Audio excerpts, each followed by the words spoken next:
नमस्कार प्रणाम। हम गायक ऋतिक यादव चिलुआ आज आप सबके बीच में फगुआ सोहर गीत लाए हैं। आप सब इस सोहर को सुनिए और आनंद लीजिए। हम आप सबको दिल से धन्यवाद करना चाहते हैं क्योंकि जो मेरा पिछला वीडियो था आप सबने उसको बहुत प्यार दिया। ऐसा ही अपने भाई पे प्यार और दुलार हमेशा आशीर्वाद बना के रखिएगा। तो आज आइए सुनते हैं फगुआ सोहर गीत। चढ़ते फागुनावा हो लागल नौकरिया, चढ़ते फागुनावा हो लागल नौकरिया, होलिया में लिहले जाना हो बाबू सहजे दुआरिया, होलिया में लिहले जाना हो बाबू सहजे दुआरिया, चढ़ते फागुनावा हो लागल नौकरिया, चढ़ते फागुनावा हो लागल नौकरिया, होलिया में लिहले जाना हो बाबू सहजे दुआरिया, होलिया में लिहले जाना हो बाबू सहजे दुआरिया। मामी खुशहाल बानी पापा खुशहाल हो, आचारा में खुश ललना मारे किलकार हो। मामी खुशहाल बानी पापा खुशहाल हो, आचारा में खुश ललना मारे किलकार हो।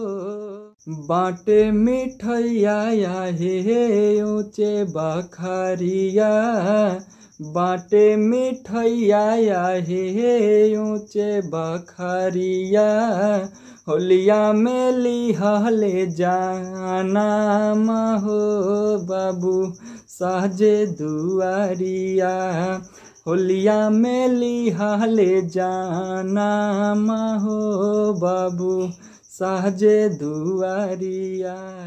मामा नाचे मम्मी नाचे नाचे मौसी साथ हो, दादा दादी मिला जुला देहले आशीर्वाद हो। मामा नाचे मामी नाचे नाचे मौसी साथ हो, दादा दादी मिला जुला दिहले आशीर्वाद हो। बुआ ता सोनावा के दिहले सिकरिया, बुआ ता सोनावा के दिहले सिकरिया, होलिया में लिहले जाना हो बाबू सहजे दुआरिया, होलिया में लिहले जाना हो बाबू सहजे दुआरिया। चढ़ते फागुनावा हो लागल नौकरिया, चढ़ते फागुनावा हो लागल नौकरिया, होलिया में लिहले जाना हो बाबू सहजे दुआरिया, होलिया में लिहले जाना हो बाबू सहजे दुआरिया। अगर आप सबको ये सोहर गीत अच्छा लगा हो तो लाइक शेयर सब्सक्राइब करके बेल आइकन जरूर दबाइएगा ताकि आने वाला हर एक वीडियो आप तक जल्द से जल्द पहुंच सके और आप सब हर गाने का आनंद उठा सकें।